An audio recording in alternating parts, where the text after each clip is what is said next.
आदाब, नमस्कार, जय हिंद।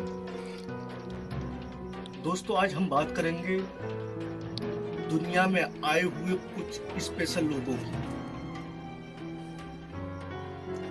कि आखिर वो लोग स्पेशल क्यों होते हैं और उनकी ऐसी काबिलियत क्या होती है कि जब तक उनकी आवाज न सुनो, जब तक उनके गुजरने की आहट न सुनो, तब तक सुकून नहीं आता। हमारे देश में और भी बहुत सारे महान पुरुष आए, लेकिन ये भी इतिहास है, जब तक वो दुनिया में जीवित रहे, लोगों ने उनकी पर्सनालिटी को, उनके हुकूक को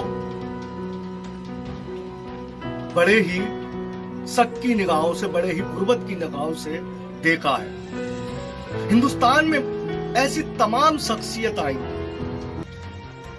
सबसे पहले मैं जिक्र करता हूं महात्मा गांधी का, जिन्हें इंडियन करेंसी के हिसाब से, इंडियन हुकूमत की हिसाब से, अगर इंडियन करेंसी की बात करूं तो नोटों में तस्वीर महात्मा गांधी की छापी जाती है। जिसे राष्ट्रपिता का दर्जा प्राप्त है हमारे देश में, जब वो जीवित थे तो लोग उनका विरोध करते थे। दूसरा नाम है B.R. अम्बेडकर जी का। इस समाज ने उन्हें हीन दृष्टि से देखा, उनकी छोटी सी जाति देखी, उनका धर्म देखा, लेकिन जब काबिलियत ने उनकी करवट ली तो आज इतिहास के सुनहरे अक्षरों में उनका नाम अदब से लिया जाता है। ऐसे ही एक महान पुरुष है उत्तर प्रदेश के रामपुर से, जिसका नाम है आजम खान, जिसने हुकूमत, जिसने अपनी सियासत की जो सीढ़ी थी एक छोटे से पायदान से चालू की, और आज की तारीख में वो सत्ता में ना होते हुए उसे जेल में डाल दिया है, लेकिन उसका जो जुनून है वो पब्लिक में कम नहीं होता। इंसान दुनिया में नॉर्मल तरीके से पैदा होता है, दुनिया में किसी भी घर में जन्म ले लेता है, लेकिन उसकी शख्सियत उसे खुद अपने दम पर बनानी पड़ती है। एक ऐसा नौजवान जो कि एक मीडियम परिवार से ताल्लुक रखता है, और मीडियम परिवार कैसा मीडियम परिवार कि जिसके वालिद साहब रामपुर कचहरी में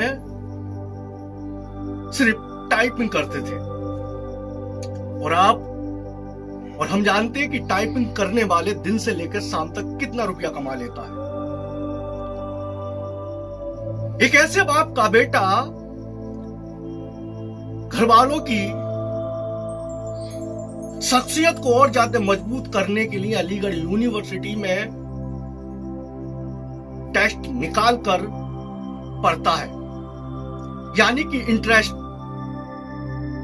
वो एक ऐसा टेस्ट देता है जिससे कि उसे उसकी काबिलियत के हिसाब पर यूनिवर्सिटी उसे अपने यहां पर इल्म सीखने की इजाजत देती है। लेकिन जुनून था, उसने रिस्क लिया। उसकी आंखों में उसके सपने जो थे वो किसी के साथ चलने के नहीं थे। वो चाहता तो भीड़ का हिस्सा भी बन सकता था, लेकिन उसने अलीगढ़ जैसी महान यूनिवर्सिटी में अपनी काबिलियत के दम पर, अपनी शख्सियत के दम पर, जो यूनिवर्सिटी के दमदार नेता थे, जो यूनिवर्सिटी के दमदार लोग थे।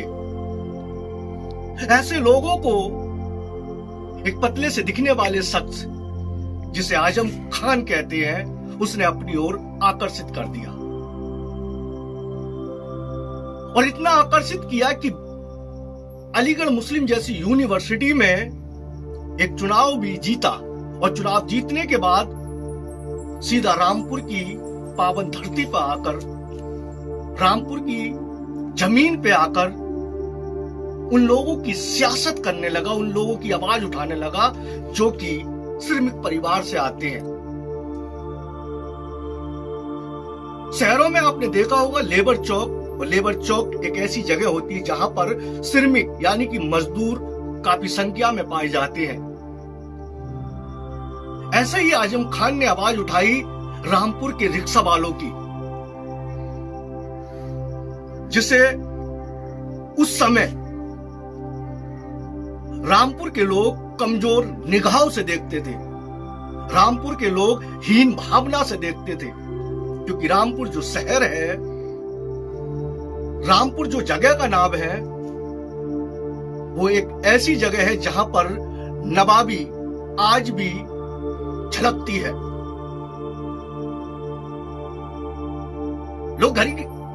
लोग गरीब हो सकता है रामपुर का,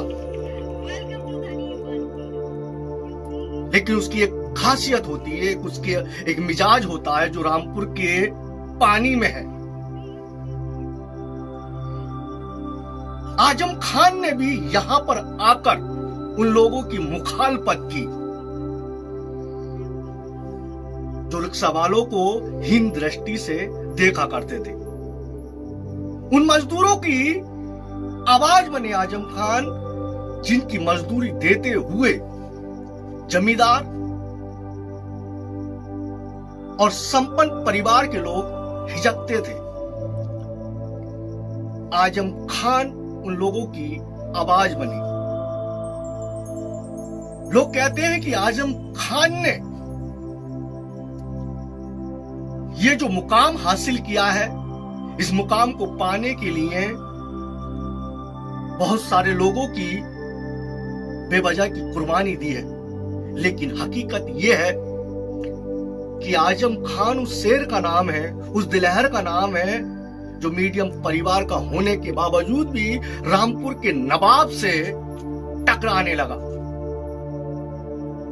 टकराना ये आप गलत मत समझना कि लड़ने लगा या उनसे झगड़ा करने लगा या उनकी मुखालफत करने लगा, लेकिन जो उनका विरोधी था, जो उनके मुद्दे थे, जो समाज से वो भटके हुए लोग थे नवाब खानदान के, आजम खान उन्हें बताते थे कि आप ये काम गलत कर रहे हो। और यही आजम खान की काबिलियत थी कि रामपुर के नवाब ने भरी महफिल में बोल दिया कि बड़ा वोट मेरा, यानी कि सांसद का वोट मेरा, और छोटा वोट विधायक यानी कि शहर विधायक का वोट मेरे इस दीवाने आजम खान का। रामपुर शहर में न जाने कितने लोग होंगे जो काबिलियत में आजम खान से ज्यादा आगे होंगे, न जाने ऐसे कितने लोग होंगे जो पैसे में आजम खान से बहुत ज्यादा होंगे, लेकिन एक ऐसे नवाब ने ही आजम खान को ही चुना। कई मर्तबा देखा गया है कि रामपुर के लोग कहते हैं कि आजम खान को रामपुर के नवाब ने पनाह दी, सियासत का सीढ़ियां सिखाई, तो वो लोग गलत हैं। आजम खान खुद अपने आप में एक दमदार थे। अगर नवाब साहब ऐसा नहीं करते तो नवाब साहब उस समय लोकसभा नहीं पहुंच पाते, क्योंकि जो निचला यानी कि जो मीडियम हिस्सा था, जो गरीब हिस्सा था, मीडियम परिवार के लोग थे, वो काफी आजम खान को पसंद करने लगे थे। और यहां पर यह बताना मैं बेहद जरूरी समझूंगा और आपको भी इस स्टोरी को समझना होगा कि कोई भी नवाब खानदान से या कोई भी बड़ा दौलत वाला अगर किसी गरीब को, किसी मीडियम को इज्जत दे रहा है तो वो उसकी काबिलियत है, वो उस पर रहम नहीं कर रहा। अगर कोई नवाबजादा, कोई धनवान किसी गरीब पर पैसे लगा रहा है, किसी गरीब पर दांव खेल रहा है सियासत का, तो वो उसके ऊपर कोई एहसान नहीं कर रहा, बल्कि वो समझ चुका है कि इसकी शख्सियत मेरे ही आसपास होने वाली है। अगर वो ऐसा नहीं करता तो कल पब्लिक में एक नॉर्मल घर का बच्चा हीरो बन जाता। यहां पर आजम खान पहला चुनाव लड़ते हैं और चुनाव इस कदर लड़ते हैं जिस तरीके से वो आजम खान रामपुर में होकर मिक्की मियां की मुखालफत करते थे, मिक्की मियां की कमियों की मुखालफत करते थे और उनके परिवार की मुखालफत करते थे। ऐसी धीरे धीरे करते करते लोग रामपुर के नवाब के जो किस्से थे, जो इतिहास था, उन्हें भूलने लगे और आजम खान की सच्चाई के साथ चलने लगे।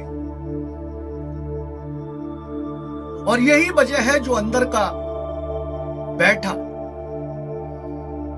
एक महिला, एक युवती, एक वो नौजवान जो बेरोजगार पड़ा है, वो आजम खान को आज बड़े ही अदब से नाम पुकार रहा है। आजम खान के नाम के आगे वो खुद अपने आप को जिंदाबाद के नारे लगा रहा है। लेकिन आजम खान के अंदर काबिलियत थी, आजम खान के अंदर महान योद्धा जैसी एक कहानी थी। और यही वजह है कि रामपुर जैसे शहर से, जहां पर 1947 से पहले शहंशाही रही, जहां पर एक नवाब की हुकूमत रही, आजम खान ने उस शहर के बासिंदों, उस जिले के बासिंदों को यह सिखा दिया कि लोकतंत्र हमारे देश में लागू हो चुका है और इस जिले में भी वैसा ही रहेगा जैसे कि कानून इजाजत देता है। और यही वजह है कि आज इस बार भी आजम खान 10वीं बार विधानसभा का चुनाव जीतने वाले हैं। एक ऐसा नौजवान, लेकिन मैं फिर अपने मुद्दे पे आता हूं कि खुदा चुनिंदा लोगों को ही ये उरूज बकसता है। कभी कभी ऐसा होता है कि जो इंसान अपनी मंजिल से हटकर चलता है, वो अपने परिवार का, अपने समाज का, अपने शहर का दुश्मन हो जाता है। लोग उसे गफलत की निगाहों से देखते हैं। लेकिन कल जब लोग उसे गुरूर से हटकर देखते हैं, जब लोग उसे उसकी काबिलियत से देखते हैं, तो वही लोग, नफरत करने वाले लोग भी उससे मोहब्बत करने लगते हैं। दोस्तों, हम आजम खान पर सवाल कर सकते हैं, आजम खान पर हम चुटकुले सुना सकते हैं, लेकिन जिस इंसान को खुद अल्लाह ने उरूज बख्शा हो, जिस इंसान को अल्लाह ने ताकत दी हो कि नेता अगर प्रतिपक्ष भी है आजम खान, तो लोग सत्ता पर काबिज लोगों की बात नहीं सुनते हैं, लेकिन आजम खान विपक्ष का नेता होकर भी मजलिस को बांध लेते हैं। तो कहीं ना कहीं ये अल्लाह से कनेक्ट है, और जो अल्लाह से कनेक्ट होता है, जिसे अल्लाह इज्जत बख्शता है, जिसे इज्जत देता है, उसे राजा, महाराजा, पूरा सिस्टम उसे अगर कमजोर करना चाहते हैं, वो कभी कमजोर नहीं होता। और एक छोटी सी ज्वालामुखी होते हुए भी जब भड़कता है तो शोला बन जाता है। जो कि आज की तारीख में आजम खान है, जो जेल में है, लेकिन जादू इस तरह है कि मानो उनका बेटा उनकी शक्ल में आ गया हो। जब अब्दुल्ला आजम शाहबाद की जमीन पर बोल रहे थे, जब सर सैयद इंटर कॉलेज सेपनी में बोल रहे थे, जब रामपुर में बोल रहे थे, तो मानो ऐसा लग रहा था कि आजम खान की टू कॉपी आ गई और लोगों ने उन्हें हाथों हाथ ही स्टार बना लिया, अपना चहेता बना लिया। और यही वजह है कि अब्दुल्ला आजम खान स्वाटांडा की जगह रामपुर, मिलाकरतिस, बिलासपुर, शाहबाद, सेपनी और रामपुर की जितनी भी विधानसभा, यहां तक कि बिलारी फयूम भाई के लिए वोट मांगने गए, लेकिन स्वाटांडा पर इतनी निगाह नहीं डाली। लेकिन आप देख लेना कल, यानी कि 10 तारीख में,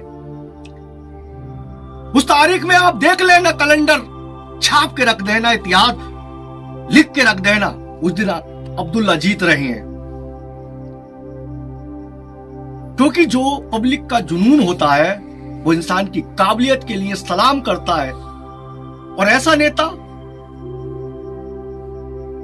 जो ऊंचे को अपने नीचे वाले भाई के पास बैठना सिखा दे, एक ऐसा नेता जो सबको साथ लेकर चले, उसका नाम ही आजम खान है। इसी के साथ मैं विदा लेता हूं। जय हिंद, अल्लाह हाफिज, अस्सलाम वालेकुम।